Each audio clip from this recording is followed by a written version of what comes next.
This is a recording of Her Holiness Mataji's lecture at New Delhi on 1st of April 1976. थोड़ा बहुत प्रस्तावना के तौर पे इंट्रोडक्टरी कुछ न कुछ बताना होगा।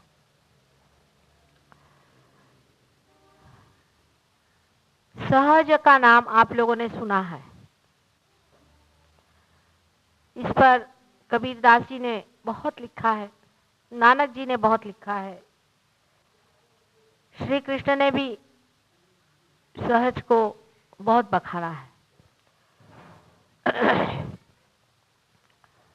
शंकराचार्य ने भी सहज के बारे में कहा है कि न योगे न सांख्य न किसी चीज से नहीं हो सकता है, तो सहज ही हो सकता है, ग्रेस से, परमात्मा की कृपा से। पर मनुष्य बात सोचने में असमर्थ रहता है कि किस प्रकार ये ग्रेस हो पाएगा, किस प्रकार ये बात घटित होती है जिससे ये सीमित बुद्धि उस असीम में जाकर टकराती है, जिससे ये सीमित बना हुआ मनुष्य का चित्त उस असीम में एकाकार होता है। अनादिकाल से यही प्रश्न मानव के अंदर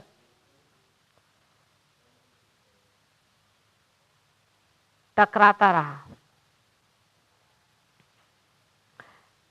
अगर कहा है कि ऊपर से ढरने से होता है, तो लोग सोचते हैं कि उसके लिए क्या करना चाहिए। जब वो ऊपर ही से ढरने वाला है तो उसके लिए आप कर भी क्या सकते हैं। ऐसा ही समझ लीजिए कि एक बीज को अगर पनपना है तो उसको एक माली खुद ही जमीन में लगा देता है, उसके ऊपर पानी भी डालता है, उसका संगोपन भी करता है और उसे बड़ा भी करता है। उसी प्रकार आपका भी जो आज तक हुआ है, जो आप एक छोटे से कीटाणु से मनुष्य के रूप में यहां बैठे हुए हैं, जो आपकी उत्क्रांति हुई है, जो आपका एवोल्यूशन हुआ है, वो भी उसी परमात्मा ने किया है और आपका इससे आगे जाना है, वो भी वही करने वाले हैं। किंतु मनुष्य के लिए सबसे बड़ी कठिन बात है कि वो सहज हो जाए। वो असहज है, वो अपने को कॉम्प्लिकेट किए हुए है, वो नहीं समझ पाता कि ये कैसे।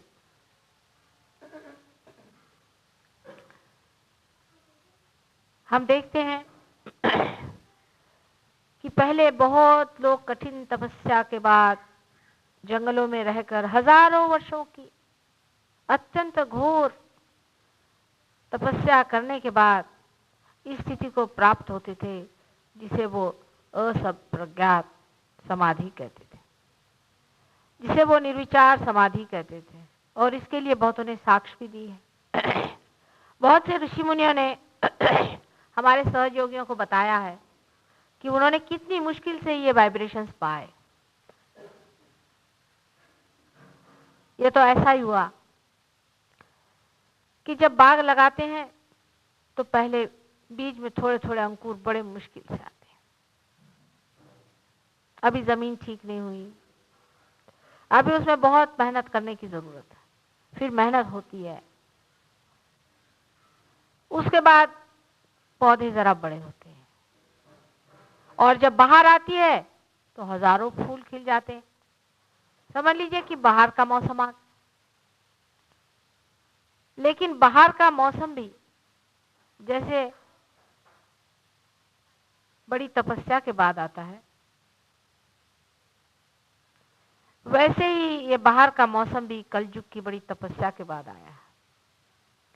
कलयुग में कोई परमात्मा की बात सोचे, यही बड़ी तपस्या है।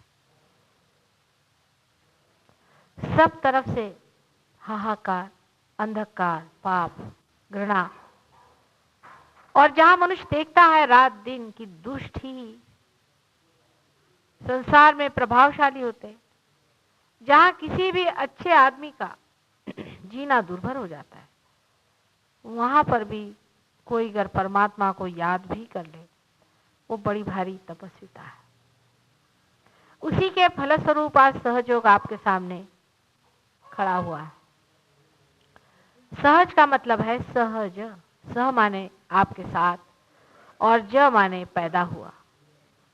हर एक मनुष्य के अंदर ये शक्ति है, ये अधिकार है, उसका जन्म सिद्ध अधिकार है कि वो इसे प्राप्त करे, इस योग को, इस यूनियन को, इस परमात्मा से मिलान को या प्राप्त करे, इस आत्म साक्षात्कार को, इस सेल्फ एक्चुअलाइजेशन को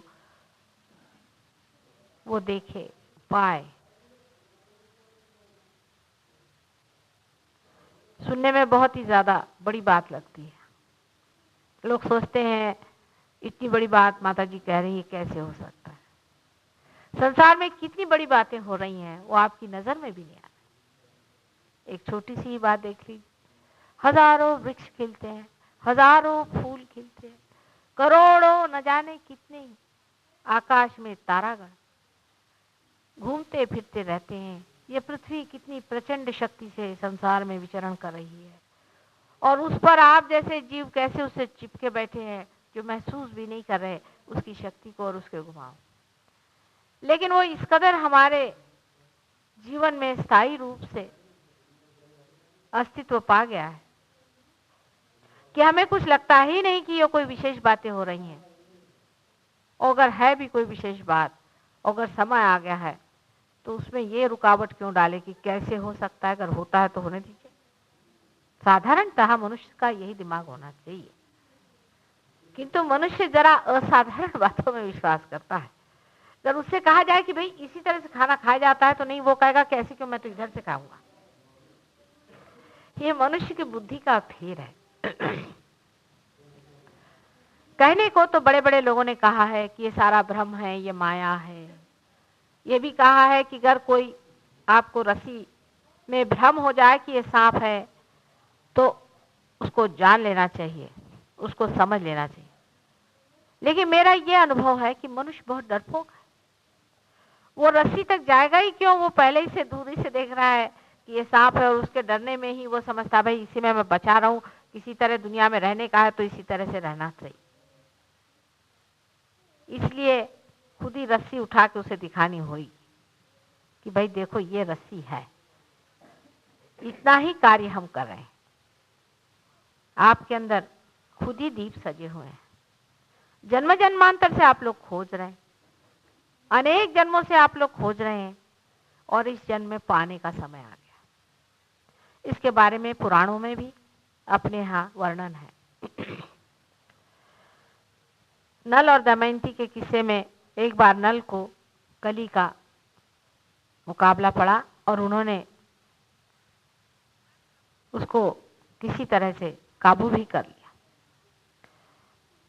और उससे कहा कि अब मैं तुझे मार ही डालूंगा, तू महादुष्ट है, तूने मुझे इतना सताया है इसकी कोई हद नहीं। तो कली ने कहा कि भाई तुझे मार डाल, तू मुझे हर्ज नहीं, लेकिन इतना जान ले कि ये जितने भी लोग मेरे संसार में माने कल युग में आएंगे वे वही होंगे, उनमें से अधिकतर लोग वही होंगे जो परमात्मा को खोजते हुए गिरी कंदरों में भटक रहे हैं और वे लोग मेरे ही समय में उनकी खोज को पाएंगे। तू क्या चाहता है कि उनको हमेशा के लिए निराश कर दिया जाए? नल ने कहा भाई ठीक है, तुमने तो मेरे साथ बहुत ज्यादती की है, लेकिन मैं तुम्हें अब क्षमा कर देता हूं, क्योंकि ये तो बहुत बड़ी बात तुमने कह दी, इस पर तो मैं तुम्हें नहीं मार सकता। अब हम लोगों के साथ, हिंदुस्तानियों के साथ ये सब किंवदंतियां हो गई, पुराण की बातें हो गई, सब पुरानी बातें हो गई, सब कर्मकांड हो गए, ये वो दुनिया भर की बातें हम लोग सोचते हैं और सोचते हैं कि सब फालतू की बातें हैं, मंदिरों में घूमना और भटकना और ये सब धर्म की बात करना। यहाँ नहीं, प्रदेश में भी आजकल आपको मालूम है कि बहुत से चर्च वगैरह लोग बेच रहे हैं, मस्जिदें खाली पड़ी हैं, हर जगह जाइए यही हाल। अपने देश का हाल ऐसा नहीं। परमात्मा से अगर विश्वास उठ गया है तो कोई आश्चर्य की बात नहीं है और वास्तविक में उठना भी चाहिए, क्योंकि जैसे जैसे महादुष्ट लोग परमेश्वर का नाम लेकर के रुपया कमा रहे हैं तो मनुष्य को परमेश्वर में तो विश्वास हो ही नहीं सकता और क्योंकि उनका साक्षात कहीं होता नहीं है, इसीलिए मनुष्य इस बात को विश्वास नहीं करता। सहज योग में साक्षात होता है उनका। आपको पता होगा जब आप इसमें अग्रसर होंगे कि श्री गणेश कोई हमारी बनाई हुई चीज नहीं है, ये परमात्मा ने ही बनाया हुआ वो सिंबल है, एक प्रतीक है।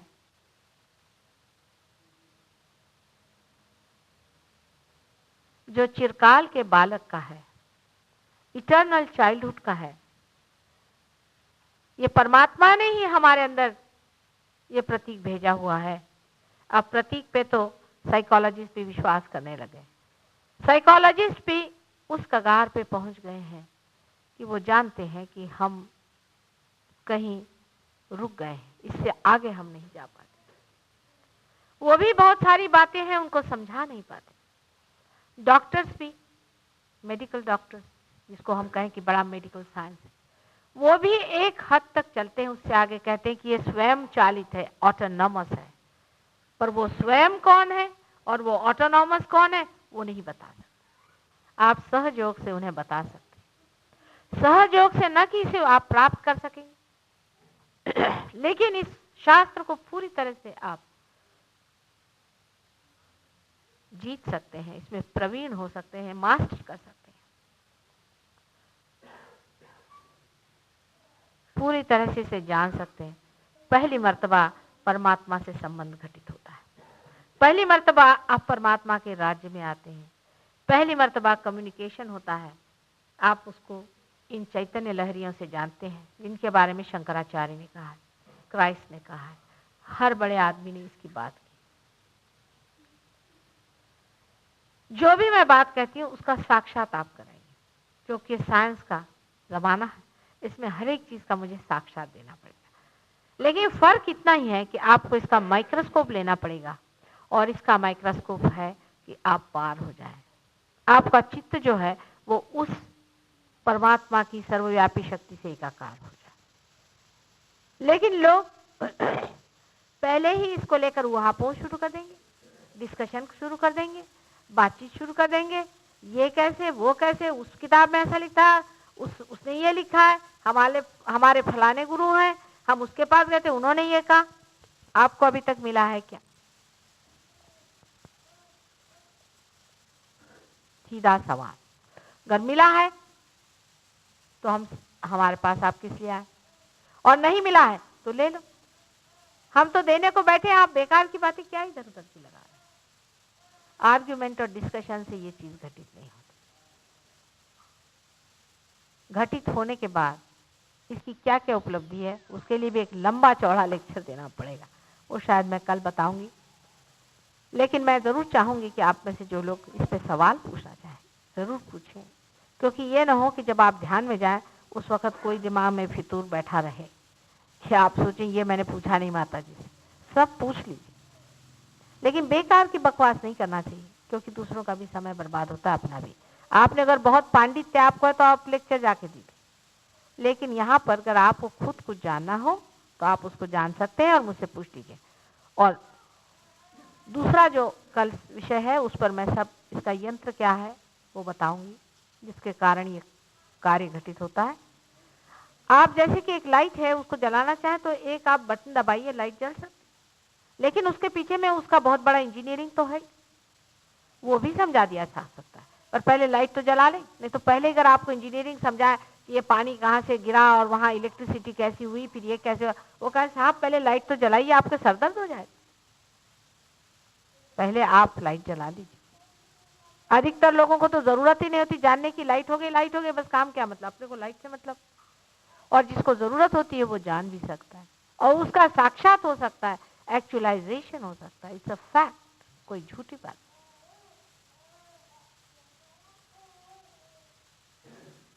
अब आप लोगों को सवाल पूछना हो तो मुझे पूछ लें, वो अच्छा रहेगा।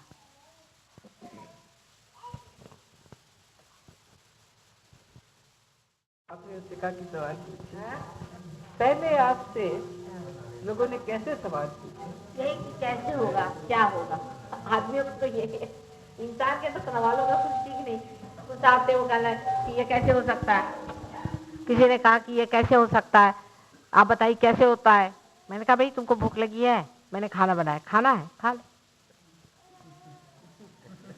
नहीं है तो फिर सवाल पूछो कैसे होगा। मैंने कहा ये तो ठीक है, कैसे होगा मैं बताऊंगी ना, मैंने कैसे खाना बनाया वो तो मैं बताऊंगी ही, कोई चीज आपसे छिपा के नहीं रखने वाली हूँ। गुप्त से गुप्त तर जो कुछ भी है सब चीज मैं आपको बताने वाली, एक एक चीज खोल के रख दूंगी, ये मेरा वचन है। लेकिन पहले आप बात हो लीजिए, अपने चक्षु तो खोल लीजिए। और कुछ लोगों ने अपना ही पांडित्य बहुत दिखाया, आप ठीक आ गए थोड़े दिन बाद, लेकिन देर हो गई उनको।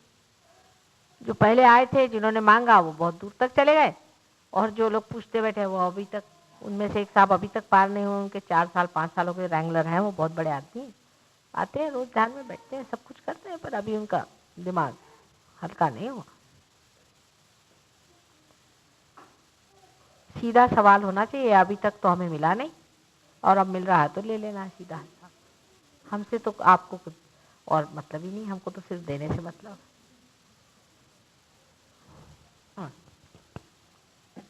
और आप उनके दरवाजे पहुंच गए, आपको कोई अधिकार नहीं।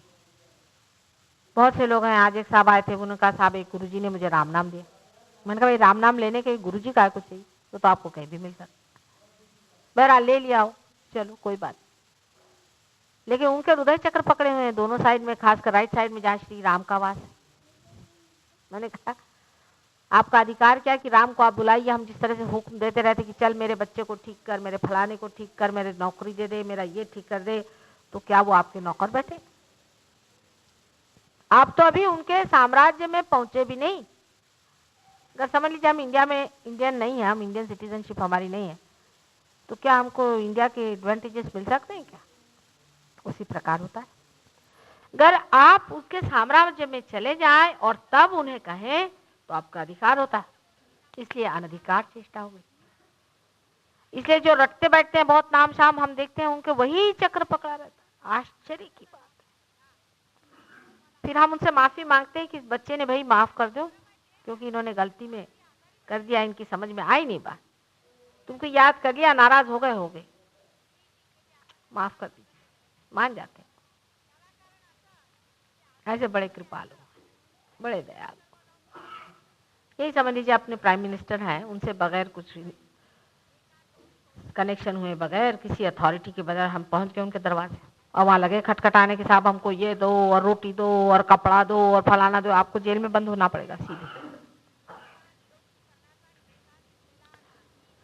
हालांकि उनके साम्राज्य में आप हैं तो भी यह हाल है कि जिनके साम्राज्य में अभी आप गए भी नहीं, उन पे इतना अधिकार आप कैसे लगा सकते?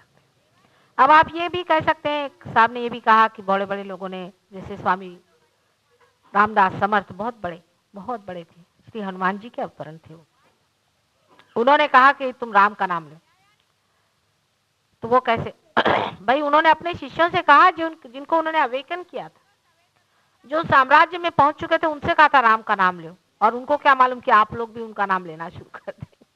वो क्या जानते हैं कि आप अभी तक अवेकन भी नहीं है। वो तो यही सोचते हैं, क्योंकि वो इतने ऊंचे पद पर हैं, वो समझते भी नहीं कि आप लोग अभी अवेकन भी नहीं। ये तो मैंने पता लगाया, एकदम पूर्णतः मनुष्य हूं मैं, और इसलिए मैंने समझ लिया कि आप लोगों में अभी वो जागृति भी नहीं हुई है, वो भी अधिकार नहीं है, इसीलिए गड़बड़ हो रही है, और भगवान का कोई इस पे दोष नहीं। अभी तक वो जागरूक भी नहीं। रमन महर्षि जैसे आदमी ने लिखा, मुझे पढ़ के ऐसा लगता है जैसे कोई छोटा बच्चा नहीं होता है, उनको ये पता ही नहीं कि अभी आप जागरूक नहीं। कहते हैं कि वाइटल फोर्स को अपने हृदय में लेकर के ऊपर उठा रहे। भाई वाइटल फोर्स तो तभी आएगा भाई जबकि आप अवेकन होगी। अब उनके जैसा सब काल थोड़ी ना है कि वो वाइटल, वो तो बॉन्ड रियलाइज्ड आदमी थे, अवेकन रियलाइजेशन उनको बाद में हुआ। उनकी स्टेज ही ऊंची पैदा हुए थे ना, ऊंची स्टेज पे आए थे, तो वो ही कुड डू दैट।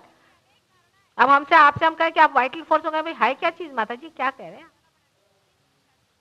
ये तो ऐसा ही हुआ जिसने कभी रेलगाड़ी देखी नहीं है, उससे कहा भाई तुम टिकट खरीद करके और रेल पे चढ़ाओ, भाई सच चीज क्या बोले तो ये सब नाटक ही हो रहा है। असलियत तब होती है जब आपको इसका अधिकार हो जाता है, या अनधिकार चेष्टा। इसमें बुरा मानने की कोई बात नहीं और मनुष्य का हर एक चीज में प्रेस्टीज इश्यू हो जाता है। उस पर तो मुझे और भी आश्चर्य, अभी तुमको मिला नहीं है ना, नहीं मिला है तो पाल। अब उसमें हर एक चीज में प्रेस्टीज इश्यू हो जाता है, साहब इन्होंने ऐसा कह दिया हमको। अभी हमने क्या कहा भाई, ये तो ऐसे हो, छोटा बच्चा है, कोई बिजली के उसमें उंगली डालता है, उससे कहे बेटे नहीं हाथ लगा, तो उसको प्रेस्टीज इश्यू हो गया। ऐसा ही ये प्रेस्टीज इश्यू है। सबसे बड़ा प्रेस्टीज तो ये है कि आप पालो, बाकी सब व्यर्थ है, सब मिस आइडेंटिफिकेशन है लाइफ में। पहले पैदा हुए तो हमारा नाम, फिर हमारा गांव, फिर हमारा देश, फिर ये और वो, और फिर हमारे आगे बढ़े तो हमारी फिर पैसा, फिर सत्ता, और फिर उससे आगे हमारे गुरु।